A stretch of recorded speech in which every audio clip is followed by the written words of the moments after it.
যেখানে মানুষ চুরি করছে, ডাকাতি করছে, ছিনতাই করছে, সেখানে কি মানুষ কুড়িয়ে পাওয়া টাকা ফেরত দেবে? অনেকটা দুঃস্বপ্নের মতো, তাই না? এই যে আমার পাশে থাকা রিয়াজ 20শে ফেব্রুয়ারি শুক্রবার হাটহাজারির 11 মাইল রেডেক্স অফিস থেকে বাস স্ট্যান্ড ডাচ বাংলা বুথে আসছিল এবং 26 লক্ষ টাকা একটা ব্যাগে নিয়ে আসছিল। সেখানে 500 টাকার বান্ডেল 5টা সেই ব্যাগ থেকে পড়ে যায়। সবগুলা নাকি একসাথে ছিল। যে রিক্সা নিয়ে এসেছে সে একে রিক্সা নিয়ে আবার সেখানে গিয়েছে, কিন্তু এখনও পায়নি। অনেকে পোস্ট করেছে, আমার কাছে আজকে কদিন ধরে ঘুরছে যেন আমি একটা লাইভ করি। আমি বললাম যে পাবে সে তো এমনিই দিয়ে দেবে, তো লাইভ করে আর কি হবে।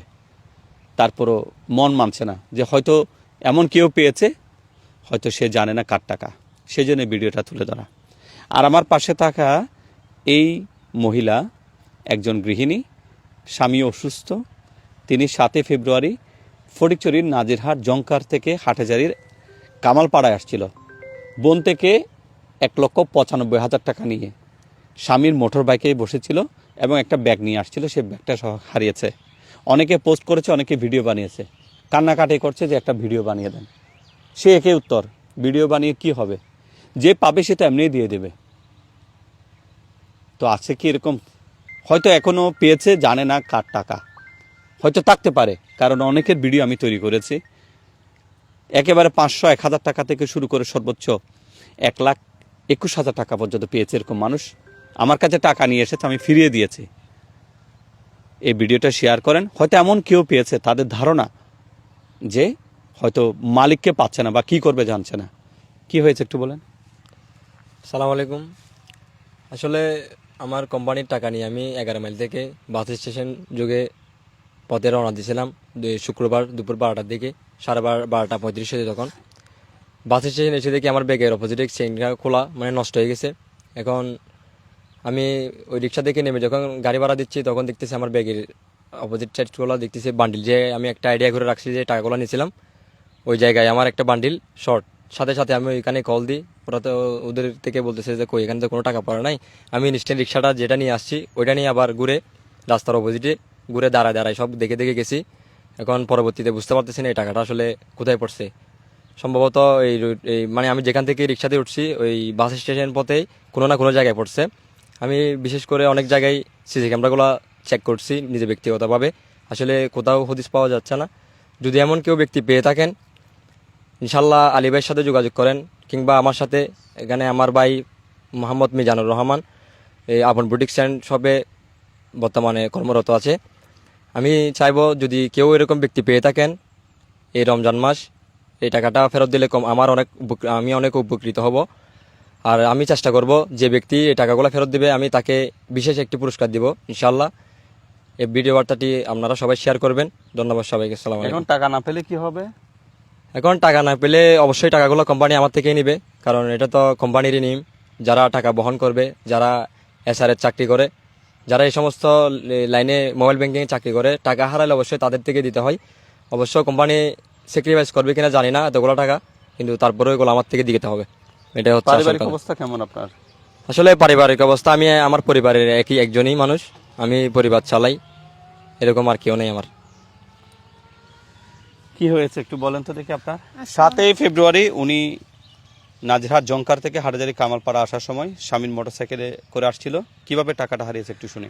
আমি আমার বোনকে আসতে বলছিলাম জংকার মোড়ে, ওনাকে বলছি অনেকদিন আগে থেকে বলা আছে, বলতে আমার কাছে আছে, আমার কাছ থেকে নিয়ে যা দাঁড় করে একদিন, মানে এগুলো করে ঈদের পরেও আবার গিয়া করে দোকানে ঢুকাই আবার দিয়ে ফেলবে এরকম বলছে। এখন আচ্ছা, তখন ওর কাছ থেকে টাকাগুলো নিয়েছিলাম, নিয়ে ও ব্যাগে করে আমাকে লাল একটা ব্যাগে করে দিছিল।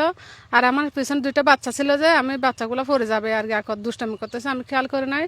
ওখান থেকে টাকাগুলো নিয়ে এসে আমার এখানে হাটহাজারী কামালপাড়া আসছিলাম আমার নন্দের বাসায় ওনাকে একটু দেখতে। তো ওখানে এসে দেখতে আমার ব্যাগটা নাই। ভাত খাওয়ার পর দেখতেছি ব্যাগ কোথায় খুঁজতেছি, টাকা সামালার জন্য দেখতেছি ব্যাগে টাকা নাই। তো অনেক খোঁজাখুঁজি করছি, ওখান থেকে গিয়ে ভাইয়ের কাছে আসছিলাম, ওইদিকেও অনেক বলছি। যদি কেউ পেয়ে থাকেন দয়া করে, আমার অনেক কষ্টের টাকা, আমার টাকাগুলো কে পেলে দিয়ে পেলেন। আমার হাজব্যান্ড অসুস্থ। প্রিয় দর্শক, আমি জানি এখানে অনেকে অনেক কিছু মন্তব্য করবেন, আমি কেউ কোনো কিছু টাকা পয়সা হারালে আমি এ ধরনের ভিডিও করি না। সেটার অনেকগুলো যৌক্তিকতা আছে। কারণ কেউ কারো কাছে টাকা পাওনা থাকতে পারে, সে হয়তো পাওনা টাকা ফিরিয়ে না দেওয়ার জন্য একটা নাটকও করতে পারে, আমার টাকা হারিয়েছে। সে দৃষ্টিকোণ থেকে আমি এই ভিডিওটা করি না। তবে এই দুইজন, অর্থাৎ এই রিনা আক্তার এবং এদিকে রিয়াজ, তারা আজকে বেশ কদিন ধরে গুড় করছে। আমি তাদেরকে অনেকগুলো প্রশ্ন করেছি। আমার কাছে মনে হচ্ছে হয়তো ঘটনা সঠিক, এটা আমার কাছে মনে হচ্ছে, কিন্তু আমার এই কথা আপনাদের বিশ্বাস করতে হবে এমনটা নয়। আবার এই ভিডিও দেখে প্রত্যেকে আবার আমার অফিসে এসে লাইন ধরবেন যে আমারও টাকা হারিয়েছে, আপনি একটা ভিডিও করেন, এমনটা যেন না হয়। যদি কেউ পেয়ে থাকেন আশা করি ফিরিয়ে দেবেন, তারা আপনাদেরকে পুরস্কৃত করবে। আর আমি রিয়াজকে জিজ্ঞেস করেছি 11 মাইল থেকে যেই রিক্সাতে উঠেছে সে কে রিক্সায় বাস স্ট্যান্ডে নেমেছে এবং সেখানে সেই তার অর্থাৎ সে বলছে যে 26 লক্ষ টাকার মধ্যে 5 লাখ পাঁচটা বান্ডেল করে এরকম বান্ডেল করা ছিল, অর্থাৎ একটা 500 টাকার একটা বান্ডেল, এরকম 5টা বান্ডেলকে র্যাপ করা ছিল, এরকম একটা সে হারিয়েছে। তো আমি জিজ্ঞেস করেছি কোনো জায়গায় থেমেছে কিনা, কারোর সাথে কথা বলেছে কিনা। সে বলছে থামে নাই, এভাবে হয়েছে। তো উপরওয়ালাই ভালো জানেন, রিয়াজই ভালো জানেন। যদিও কেউ পেয়ে থাকেন, হয়তো এমনও হতে পারে সে জানে না কার টাকা কাকে দিয়ে দেবেন। কারণ এই টাকা আত্মসাৎ করলে হয়তো দুনিয়াতে কিছুদিন শান্তি পাবেন, কিন্তু এই টাকাও যে কারো টাকা, এই জন্য কাউকে যে খেসারত দিতে হবে। এদিকে মহিলা 1,95,000 টাকা হারিয়েছে, এই টাকা কেউ হয়তো শান্তি হবে না।